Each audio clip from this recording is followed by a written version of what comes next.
Welcome to the Wicked Podcast, where we read the business books you don't have the time for. I'm Marcus Kirsch. And I'm Troy Norcross.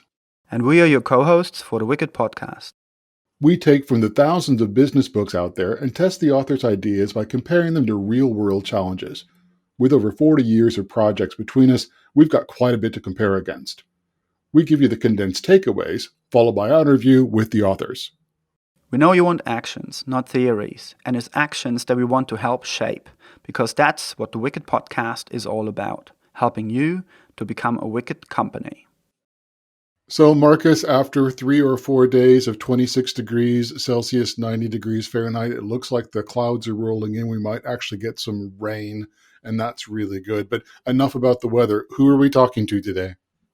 Yes, so this episode, very exciting. We have Maria Ross, who wrote the book, The Empathy Edge, which is very focused on the value for organizations of empathy, and to have it pretty much everywhere in the organization, both internally and also towards customers and consumers.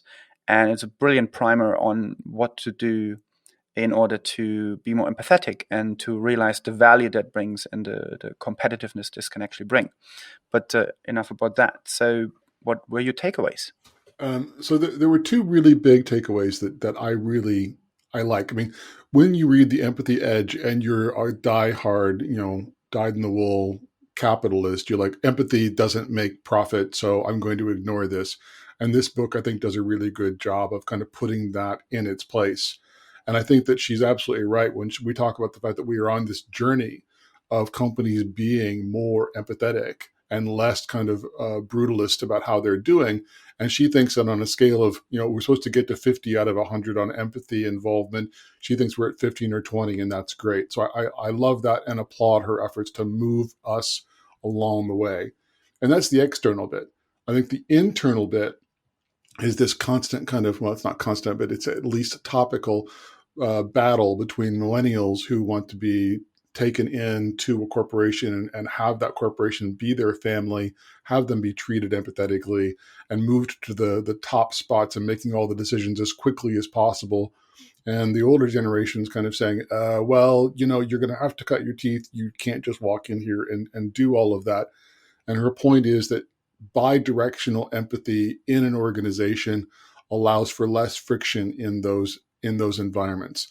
The older generation, i.e. me, and I said I was a millennial times 2, at least as far as my age goes, allows me to kind of sit down with them and understand where they're coming from. And that opens up in them the ability to understand where I'm coming from and where the business and the larger business is going beyond just providing family support. So those are my 2 takeaways. Yeah, and I agree with those. And I think I might try to just do one here because I think it's a really big one and substantial one. And that is the one that ties me back to the wicked problems. We're now facing such a complex future and a complex market that essentially you need more voices that you listen to, not just the customer, but internally. Because if you don't listen to different aspects of your business, the business decisions you're making are going to end up being very high risk. Because if you don't understand the problem you're dealing with, you're very likely going to fail. And there's a lot of failure in transformation and change in companies. And it's a multi-billion, nearly trillion market. Everyone wants to change, but a lot of people don't listen. So they fail in change. And one of the things that empathy brings, not just, and the same with design thinking, where empathy plays a big part, is to go and listen, not just listen, to actively listen. The second you start doing that, your mindset will change and you're going to be de-risking and you're going to actually save millions, you're going to save investments, you're going to have better return of investment of those big changes that we need for the future. And that for me is the most substantial aspect of it. Because if you don't do it, as you said, you're likely not going to be around for long because you'll not understand the future. That for me is the biggest takeaway here, this active listening, and empathy brings that to the table. And active listening. I bet that's what the audience would like to do. Why don't we stop talking and go to the interview? Let's do that. Hello everyone. Today we talk to Maria Ross. Hello, Maria, and thank you so much for making time for us. Oh, I'm so happy to be here to be in conversation with you guys. Yeah. Today we're going to talk a lot about empathy and tell us a little bit about you and your background and what made you write the book. Sure. So I am a brand strategist, speaker, and author. My business is called Red Slice, and I work with entrepreneurs, solopreneurs, but also fast growth businesses on creating and crafting a compelling and clear brand story so that they can stand out, they can attract the right clients and customers, and they can accelerate sales and growth. And my background prior to that, I've been doing this work for more than 12 years, but my background prior to that was as a Silicon Valley marketing executive for many years, and then worked in B2C and B2B across a range of marketing roles, everything from advertising to managing websites to managing PR agencies, and started my career as a change management consultant. So that's kind of led me to this journey. But I wrote a few books before this one, and I decided to dive into the topic of empathy around the fall of 2016, mostly for personal reasons, because of at the time that presidential election in the US was going on. And myself and many of my colleagues and my clients were really unsure what to do. They were feeling all this empathy and they weren't sure how to put it into action within their own sphere of influence and their own platform. So, I'm just a website designer or I'm just a software executive. Like, what can I do to make the world a better place? And so I embarked on a 3-year research journey to discover, well, what is the business case for empathy? And could you put empathy into action in the way that you work and how you collaborate and how you connect with clients in a way that ultimately makes you a more empathetic person, benefits the business's bottom line, but also has a greater impact on society? So when we turn our laptops off at the end of the day, we have been practicing all day how to be empathetic and collaborative and communicative. And I was delighted to find out that the research and the data was out there to prove the business case to skeptics that empathy is not just good for society, it's great for business. And I think that's a really key point that I was writing the review for the book a little earlier today, and I was like, yes, this indeed is what the book delivers on. Is it builds the case that you don't have to be ruthless. You can indeed be empathetic and still make profit. But can we start by asking you a question that you labored the point at the beginning of the book quite appropriately and separate between empathy and sympathy? How can we kind of give everybody that we're all on the same page? Yeah, I did a lot of research on this at the beginning, and then realized, part of the problem we have as a society is we're getting caught up in the labeling and the names and the words. Although words matter, they are important. But what I came to find out is that empathy, actually, the definition of it has changed over time. In the 1500s, it meant something um, much more. The word sympathy at that time meant something much more close to what we consider empathy today. And so both of those words, empathy and sympathy, have kind of changed over time as cultures have changed and society has changed. So empathy to me is about a mindset and a perspective of seeing things from another person's point of view and understanding their context and their story when they get to be in front of you, right? It's sort of like, let me understand with the argument you're making. Let's say we're having a debate, right? Or we're having a debate in the workplace about the best way to approach a project. By understanding and seeing it from your point of view, I don't necessarily have to agree with you, but I can see why you got there. And we can have a much more productive conversation than if I'm just, you're wrong and I'm right. Sympathy has come to be associated with more feelings of pity based on someone's specific circumstance in the moment, right? Like you have sympathy for someone who just lost a pet or lost a family member, or sympathy for someone whose car just got stolen. And it doesn't seek to understand the person's point of view. It's just about comforting and reassuring and having a kinship with that person because of maybe, again, something unfortunate that's happened to them. Empathy doesn't have to be about something unfortunate happening to somebody. It's about, again, understanding their point of view about any topic, any opinion, any perspective, good or bad, however I hate using those words, good or bad. But so it really is about looking at the journey of someone to how they got to where they are. Sympathy is really about where they are in that moment, and do you have a feeling of compassion and sympathy toward them because of that particular situation. And that's not a great like dictionary definition, but there's so many different definitions out there. That's how I sorted it out in my own head and the lens through which I wrote the book. Yeah, that relates very much to what I see it today. I think as I was looking back kind of the last 20 years, I would have differentiated as sympathy is I've had that exact experience. I can indeed directly relate. I've lost a loved one. I've done something else. I can be sympathetic to your situation. And empathetic is I'm doing my best. I'm not going to be there because I don't have that firsthand experience, but I'm making an Mm-hmm. effort to be, cognitively and emotionally empathetic to what's happening to you.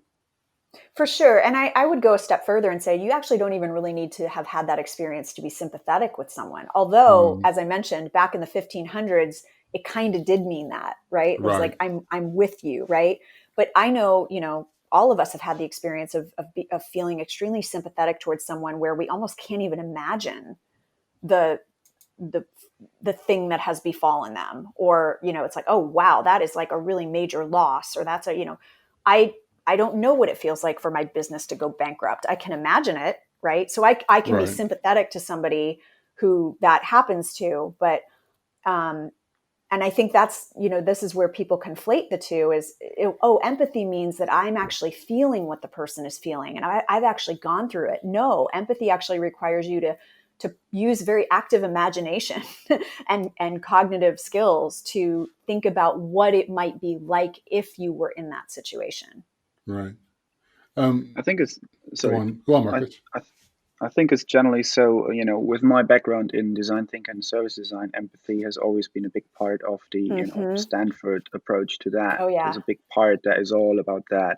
Mm-hmm. And the so there's a running gag in the service design practice where we say, it's really weird how many service designers are unable to be empathetic, Mm-hmm. because we're all very brainy and analytic at the same time often. But it's really interesting to look at how the qualitative aspect of an experience, which when you want to understand it, really you need to bring that empathy in, right? To understand how does someone actually feel in that particular moment, right? And what do they say and what they actually do, and that all overlaps these days with behavioral science and perceptions of moments, and they're highly emotional, right?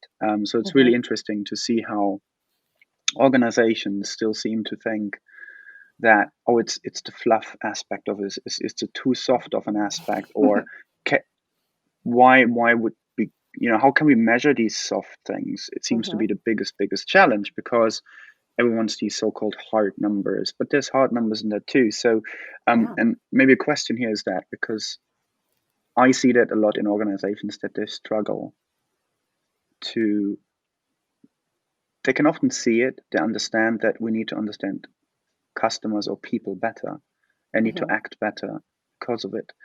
But when we start talking about these the meanings of those words, what's normally sort of the first step you take, or you advise to take, or the exercise you do with organizations to go, right, okay, there's an interest here, and this is sort of a definition of what this can be for you. What's sort of the first step normally that you would bring in to help someone get into that mindset and start making it a bit more part of an organization? Well, but before I answer that, I want to make a note on something that you said, which is about, you Hmm. know, I just recently did 2 podcast interviews for my podcast, The Empathy Edge, with folks talking about the fact that data is empathy. And when you can gather insights and whether it's customer behavioral insights or even data, it's an exercise to try to get into the mind of the user and not say, well, this is how I'm going to design this thing and this is how it's going to work. And people are just going to use it the way I want them to use it. Right. And so I think we're seeing this whole age of data scientists and analysts that they have to bring empathy to it. I spoke to one leader who led, e-commerce and analytics at companies like eBay and Urban Outfitters. And he talked about the fact that data has to tell a story. And, he said, even though I'm very left brain and I come at my leadership role through the ranks of a programmer and IT, you have to look at data as telling you the story and what does it reveal about what a customer needs or where they go or why they're acting the way they act. And you have to marry that with, actual qualitative insights as well. But I think it's a myth that data is seen as so cold and logical. It's in how you interpret the data, and then, like you said, Marcus, how do you act on it after the data has revealed a story to you? Like, no one's clicking on this link we're putting on this page. Why, right? We need to do something about that. We can't just say like, oh well, it must be their fault. They are not seeing it, or they're, whatever it is that you're measuring. But so I think that's a really interesting way to look at data. And I think the best analysts and data scientists today marry that art and science very well, of like, what is the emotion and the desire and the aspiration of the person behind this data, or the people behind this data, and what is it that they need.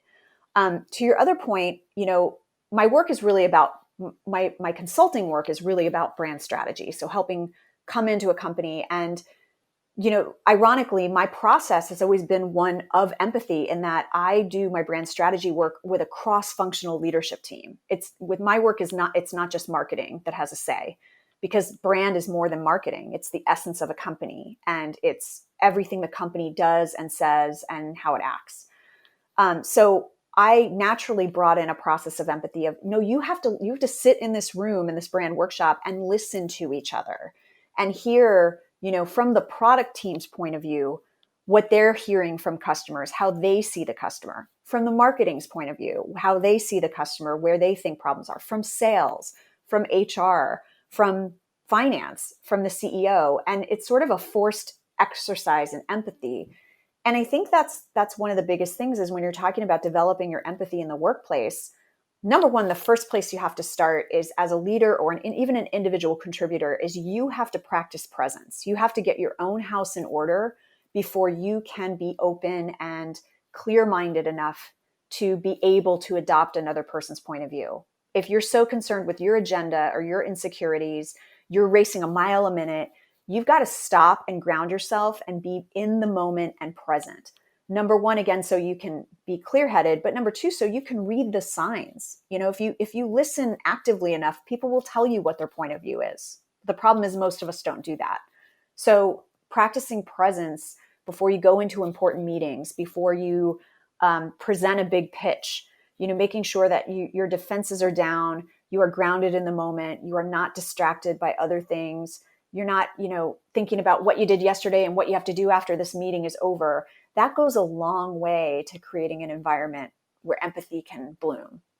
And then the second thing is to, what I facilitate in my brand workshops with companies is the art of getting curious. Curiosity is the number one trait of empathic people. And it's because if you are more interested in the other person and where they're coming from, you will ask more questions, and they will reveal what their point of view is and what their perspective is. You don't have to guess. So rather than the minute someone disagrees with you, getting defensive, here's why you're wrong, let me show you the data on why I'm right, it's get curious. Like, so Marcus, so tell me more about that. Tell me why you have that opinion. What does success look like to you? When you say that the customers are not going to like if we implement this new policy, why do you feel that way? And give that person space and room to express themselves. And what it does is it disarms the other person as well, because now they can feel seen and heard. But number two, as the person talks, you can find common ground to say, okay, I see where you're going with this, Marcus. We disagree. We actually have the same goal in mind, but we disagree on the method to get there. Now we can have a productive conversation that ends in action moving forward. Yeah, and I think there's just so much in there.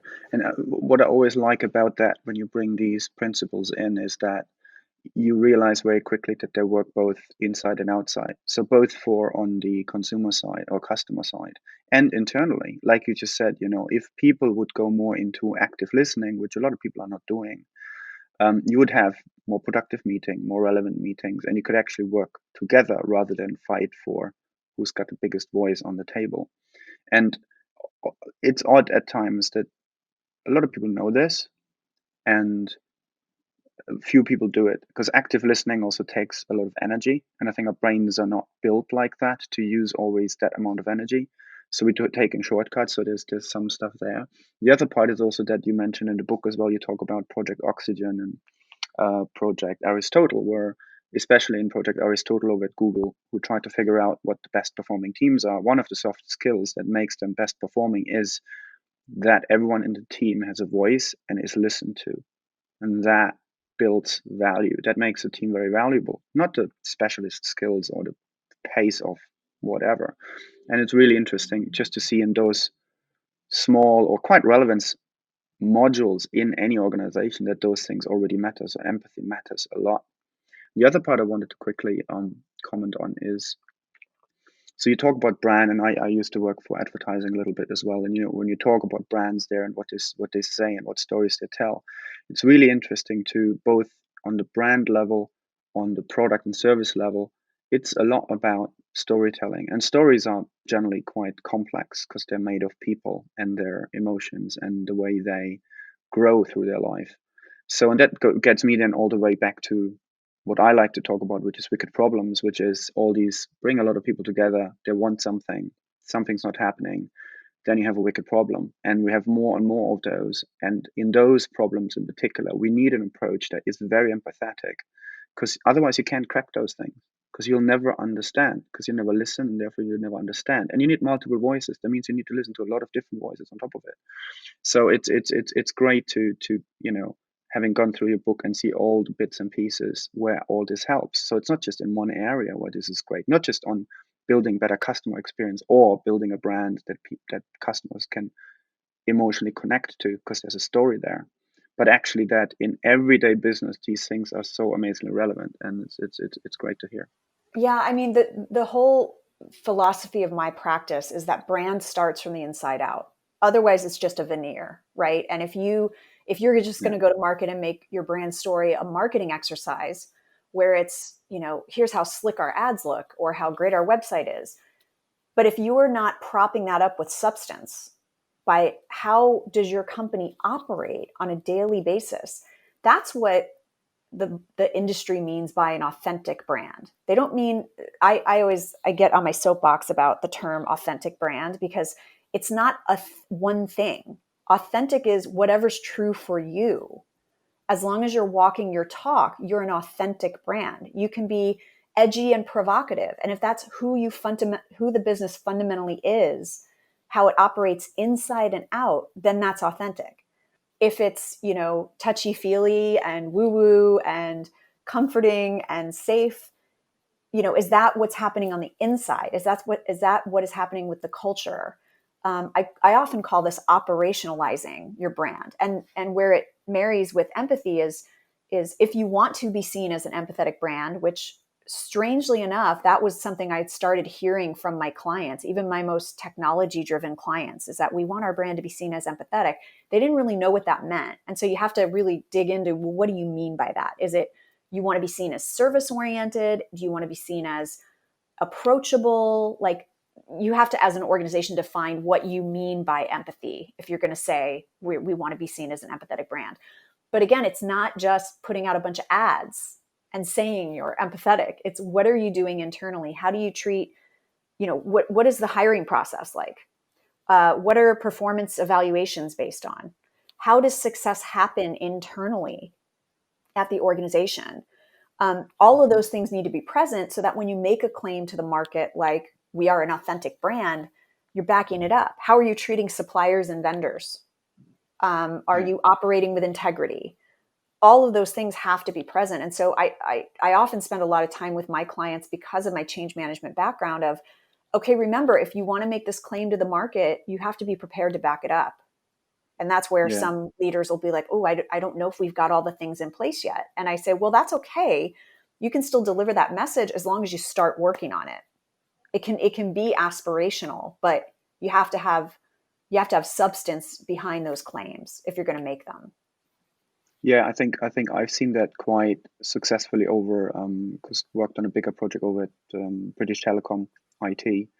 So Hmm. they wanted to reject the whole production and delivery teams that they were doing. So I was working on that transformation project, and it's since then been going on to be. It's starting to be a group wide thing because it was quite successful. But the thing there is exactly was that when we were there, we started to bring in design thinking and empathy and service design that BT didn't have a lot about what, 3 4 years ago. It was the same thing.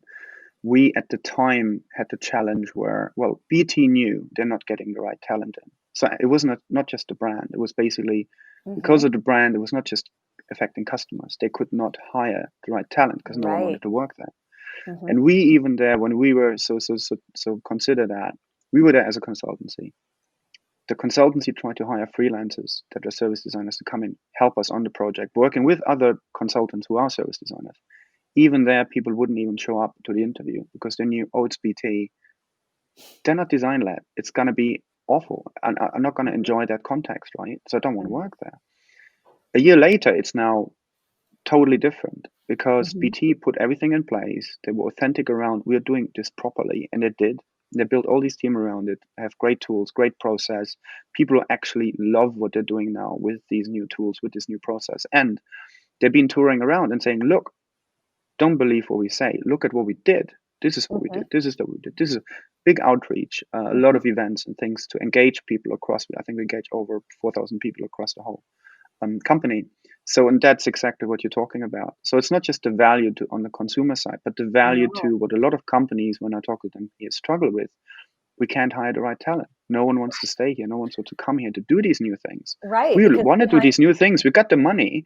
We right. can't spend it on the talent because the talent's not coming through the door. Right. And So that's it's the sort of a whole thing of chicken and like, egg thing at that it's point. what's Yeah. behind the curtain, right? Like, are you walking your talk? Are you living your values? If you're going to go out there and say, our customers are number one priority, how are you set up internally to deliver on that?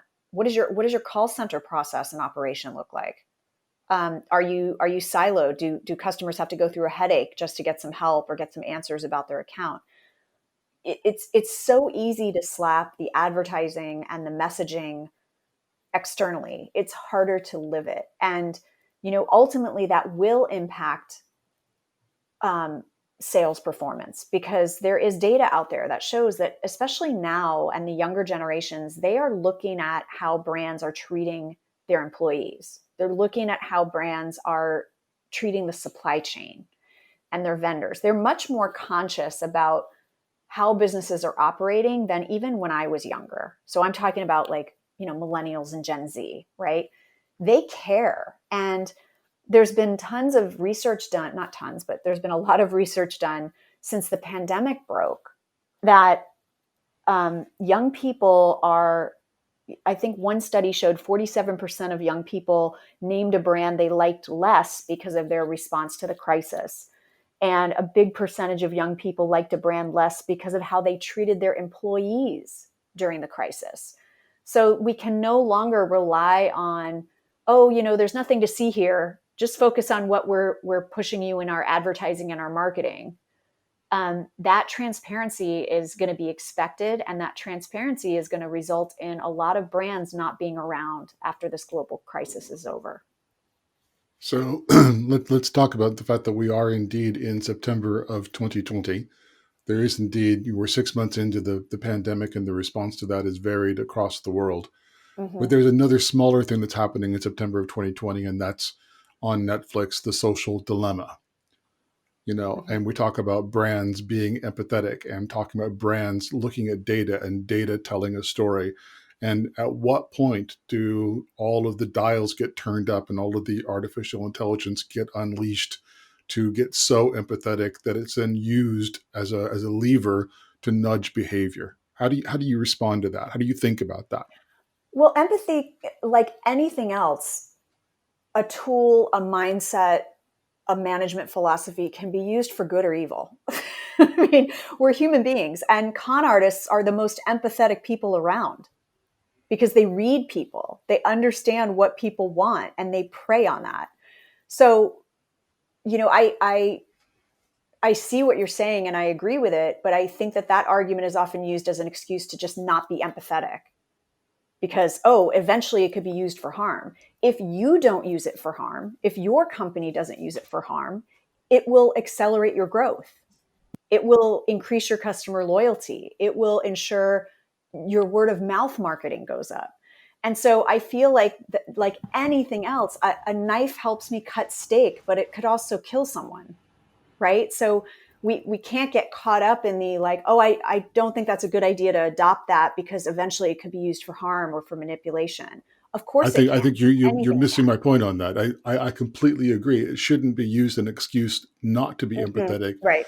but it is important that we monitor how it's being used and at what point Mm-hmm. does it move from a positive impact on customers to a negative impact on customers. Mm-hmm. I Um, think I think if you are, ultimately, if you as a customer, if your needs and your goals are not being met by the products or services that you've, by those companies who have really tapped into being empathetic to your goals and needs, and maybe I'm being naive, I feel like that sorts itself out in the end. Because even if I end up buying something from your company because, wow, your marketing really impacted me, and you're being social, there's still a quality component that has mhm, to be met in the end. sure. And yeah, maybe you'll make that first sale from that person, but ultimately, if the product doesn't, this is where the whole walk your talk, if the product and the company in the end doesn't deliver what I need it to deliver,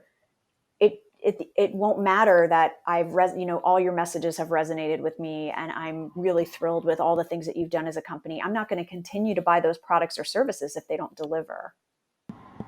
Right.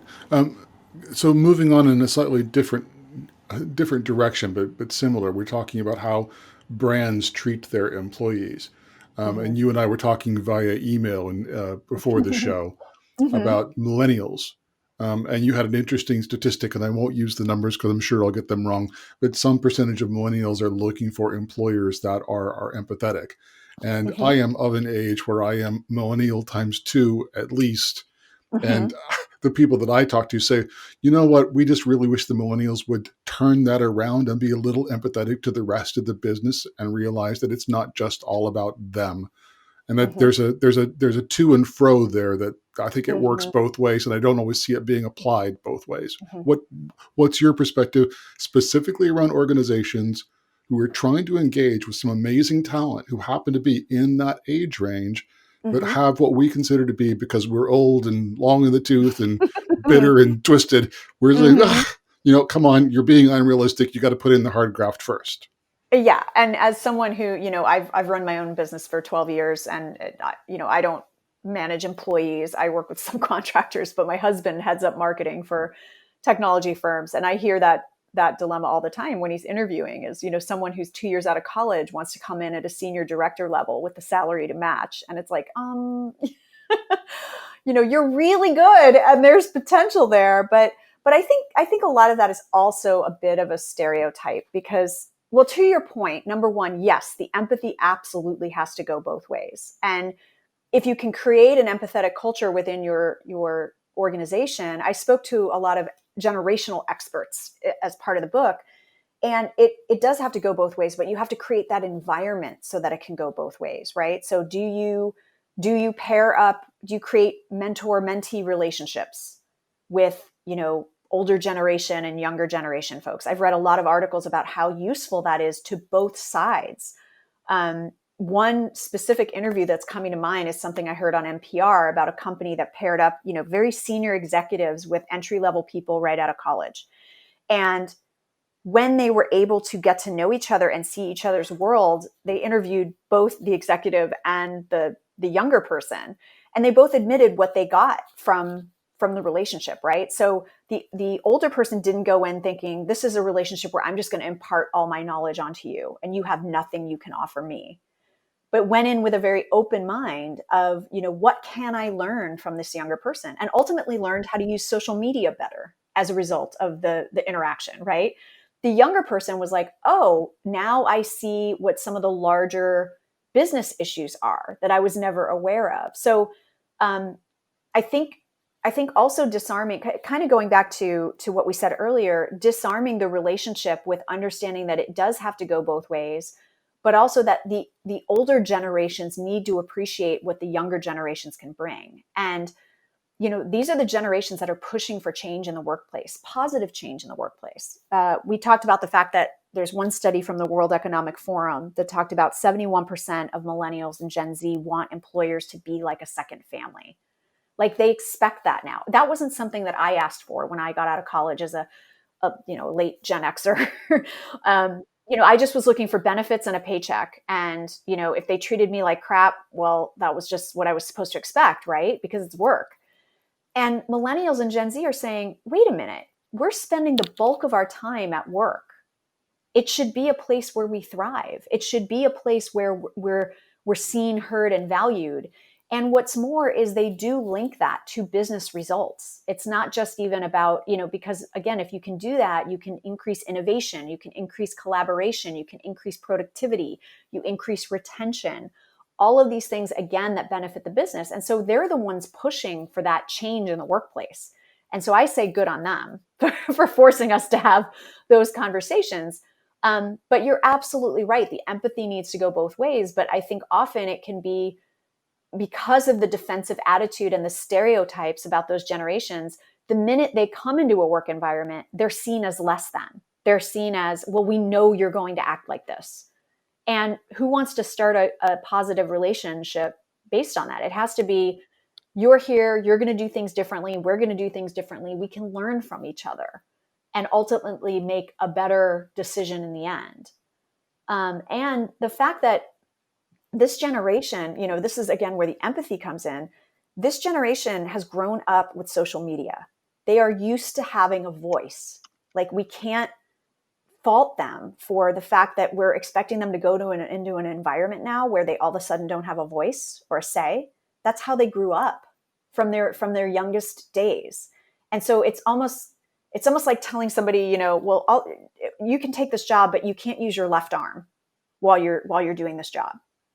So we've got to understand that the different mindset. And yes, they need to understand the mindset of the people that have come before. But I would submit that when the older generations talk about wanting empathy both ways, they're really just a thinly veiled thing of, well, you should respect me because I'm older and I'm more experienced. And right there, you've lost empathy. Right there, like not you personally, Troy, but right there, coming at it from that perspective, that's really what they're asking for. They don't really want a two-way empathetic situation. They want, I just saw this very disturbing clip of a senator in California talking to a group of young people that came to her office to ask her to support the Green New Deal.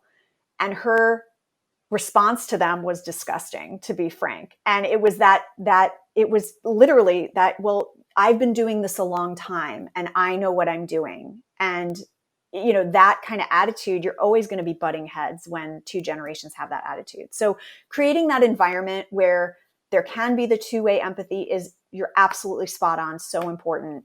But it also requires us to have, if we are the older and more seasoned and experienced generations, we need to understand where they're coming from as well, and then help them along. Because once you do understand where someone's coming from, they're more likely, this is the beauty of empathy, they're more likely to then see your point of view.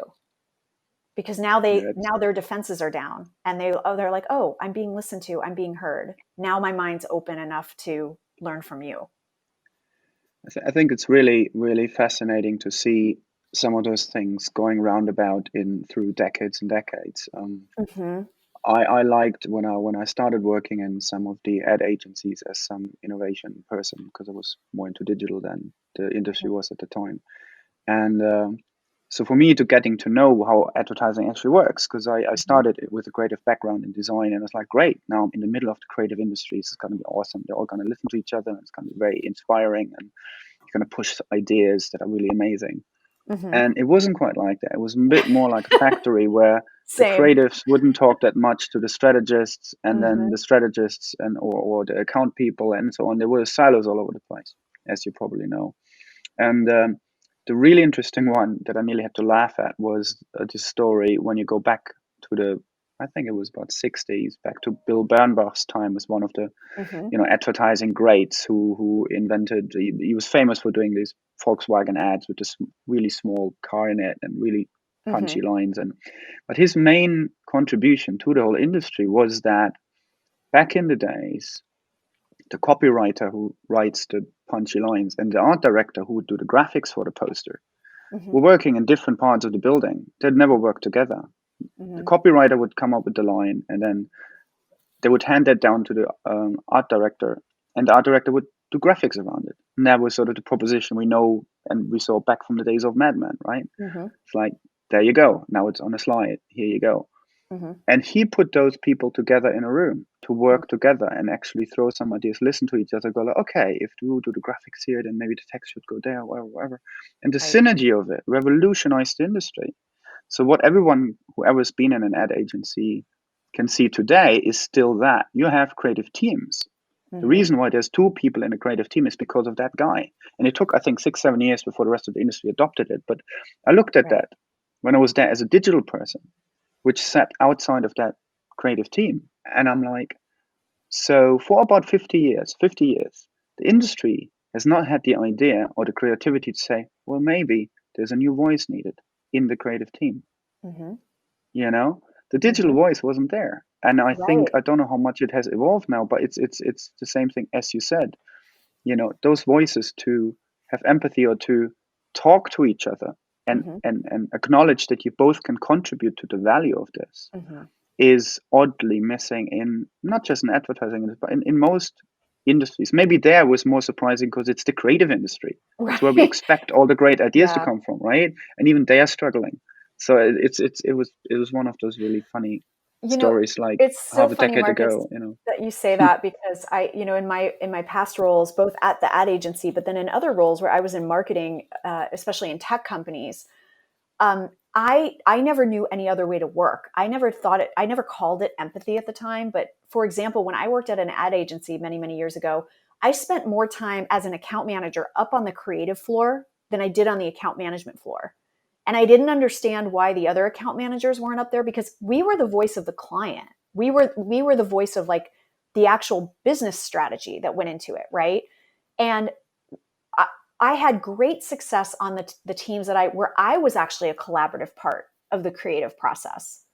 And so, this is what I've worked on both the client and agency side. And this is the thing that I see missing from a lot of creative agencies is they really don't understand the world of their clients and what things are like. The many times I've seen creatives get upset because, well, the client hasn't approved the design in time, and don't they know how important this is, and da da da da. And then when you go to the client side and you realize that like their advertising campaign is one of 932 things I have to do today as a VP of marketing, you become much more empathetic of that point of view. And so I think even rounding out those teams with the strategists and the account managers makes for a better result. And the same thing, as I said, when I was leading marketing, but I would go talk to the tech folks. I would go talk to the product team. I would go talk to the sales engineers and just, tell me if this works. Tell me if this is viable. Tell me if the statement we're even making in our marketing is true and factual, right? So I think you get a lot more synergy and a better result when you've got all of those voices represented at the table. And unfortunately, a lot of companies are not set up that way. I remember being sort of told off at some companies that I was spending too much time with these other groups. And Yeah. I'm like, but that's what's making the product good when it comes out, So I think that goes back to, can you create an environment where you make it really easy for people to default to collaboration and empathy? And not only that, in that culture, is that empathy modeled, rewarded, recognized? Because And that's the again, piece too. You can yeah. sort of beat empathy out of somebody in the wrong environment. Yeah, and that value has been recognized a long time. I'm just, again, I can refer back to, I think, episode 3 we did, where we had Tom Peters here, who's been doing it for 40 Mm-hmm. years or something. And he said, managing through walking around, talking to people, connecting with Mm-hmm. people are not sitting right in your own silo is highly beneficial. And if you can create a culture like that, it's a high value for Right. any good company. So these things exist everywhere. And it's the same thing. I saw accounts account opportunities being lost because conversation was going through proxy rather than directly talking to people. And again, Bill Bernbach, back in the days, they had a factory tour with a client. They would go into the client's place, have a walkabout, get a feel for what that client is all about. That has disappeared. So how do you think just maybe a quick one, because I'm looking at the time, and before we ask our very last question, I guess. So second last, I guess, is so how do you think companies then can make time for these things? Because obviously having time to listen, talking to other people, being able to walk about and connect to other parts of the business and doing that, or to the client in particular, time with the client. How can companies make time for that? I think you have to. I don't think it's a nice to have. It's got to be part of the process, and it's got to start from the top of, are you giving people space? Are you giving people time? Are you giving them realistic deadlines to produce the work that you need them to produce in the way that's going to be most beneficial to the business? And so, that's another thing where it's not a luxury. It's, you have to make the time. If you talk to your people and you find out they don't have time to listen to each other and collaborate because there's too much on their plate, the CEO, the COO, the leadership heads need to address that as an operational problem. And how do we fix that? Because that is not a luxury. That has to be built into the business model and built into the culture. And so, when you go out and you talk to teams about why they're failing to collaborate with each other, and if you do find out it's because the workloads are too high, or things are too rushed, or whatever the particular problem is for your organization, that is the job of the leadership, to remove those obstacles from the teams that work for them and enable them to collaborate more effectively. And it might seem like a step back because maybe you're not producing the volume of work, but is it producing the quality of work that ultimately adds more to profitability and results than it would? I in the past, I've had a client where a very, very large company, and it was kind of astonishing I was working within a subcontracted team, and what was measured by upper management was the amount of deliverables being produced by the team we were on. Literally, not the quality of them, not whether they were useful or not. It was, are you cranking out deliverables every week that we can see? Okay, great. We know you guys are working. That's a failure of leadership. And so I think that the only thing you can do to solve that is have strong leadership that says, no, we're going to make this a priority. We're going to make collaboration and time to collaborate a priority within this organization. And that sets the tone, again, for then maybe HR or the leadership, the people teams, to say, okay, how can we model that? How can we reward it? How can we put that in our performance appraisals? There's a lot of companies I cited in the book, like Kronos and NextJump and Airbnb and Salesforce, that have those kind of criteria baked into the performance evaluations. So people understand that if I want to find success here, I better make time to collaborate. Otherwise, I won't get a raise. I won't get a promotion. That's powerful when you have those incentives at an operational level. Okay, and the very last question is taking that, which was great, and then adding to another dimension to lead to the final question. Brighton Jones, you referenced a few times as the new kind of financial planner model, where they are asking all of their agents to be empathetic with the actual investors and to be their personal private CFOs. And I think it's a lovely sentiment. But in the ruthless financial services industry, they're going to get their head handed to them, at least for a while, because all the other people don't play by those rules at all. And in this world of Milton Friedman shareholder capitalism that's just been running at full tilt, that is just now starting to say, well, maybe this has been taken to such an extreme, it's no longer the right way. Where do you think organizations are? Where do you think society is? Where do you think enterprises are in their journey of going from empathy level 0 to at least empathy level 50, to where organizations start saying, if I'm not empathetic, I'm starting to lose? Where are we in the journey? Oh, that's a good question. And I'm not would say I'm not an expert to answer that fully, but I will say, based on the research that I did and the experts that I did talk to, it's already started. So to to concretely answer your question, I think we're at like 15 or 20, right? I That's think pretty that those, optimistic. That's good. yeah, I think that those companies are still the outliers.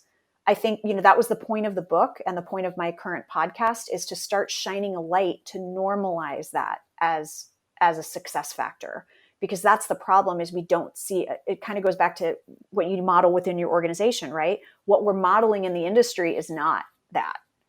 And so the more that we can shine a light on the companies that are doing it right and killing it and getting the results, the better off we'll all be to say, oh, there's another way, right? But when it comes to, kind of circling back to the conversation you and I had, when it comes to attracting that top talent, especially in the information economy, the knowledge worker, I spoke to a generational expert who works with very large companies on this issue of getting generations to collaborate and cooperate a little bit more effectively.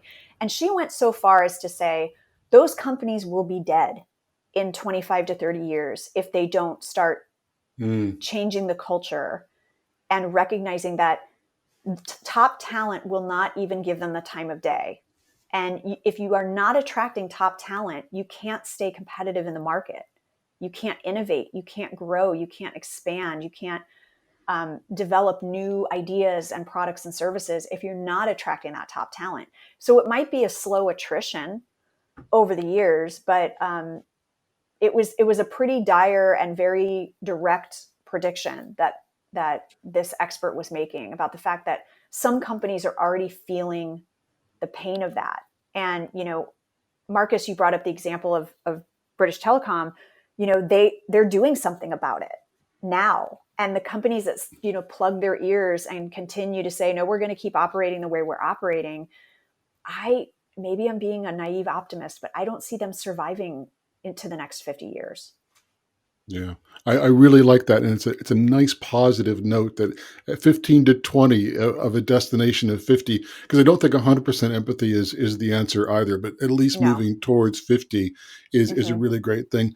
You have been an amazing guest. Thank you so much for your time this morning. I'm going to hand over to Marcus, and we're going to have to wrap up because, just like always, we've got many more questions than we actually have time for.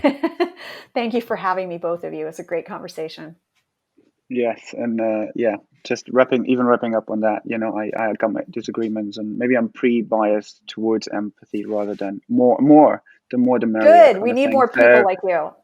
Definitely, and we should definitely do something together, I think, because I think there's a lot to share here in terms of how we best make better business cases for this. There's a lot of great things in your book. And I got my experiences, and I think it would be great to talk some more at some point. Maybe and I still want to debate with you about Ryanair and Michael O'Leary. We'll do that another time. We need to have a whole conversation about that. Yeah, let's definitely. Well, you got some other books, so let's do a follow up on that. Let's get an excuse on that. Great. Lovely. Great to have you, Maria. Thank you so much for your time. Thank you. Thank you. You've been listening to The Wicked Podcast with co-host Marcus Kirsch and me, Troy Norcross. Please subscribe on Podomatic, iTunes, or Spotify. You can find all relevant links in the show notes. Please tell us your thoughts in the comment section and let us know about any books for future episodes. You can also get in touch with us directly on Twitter on @WickedandBeyond or @Troy_Norcross. Also, learn more about the Wicked Company book and the Wicked Company project at wickedcompany.com.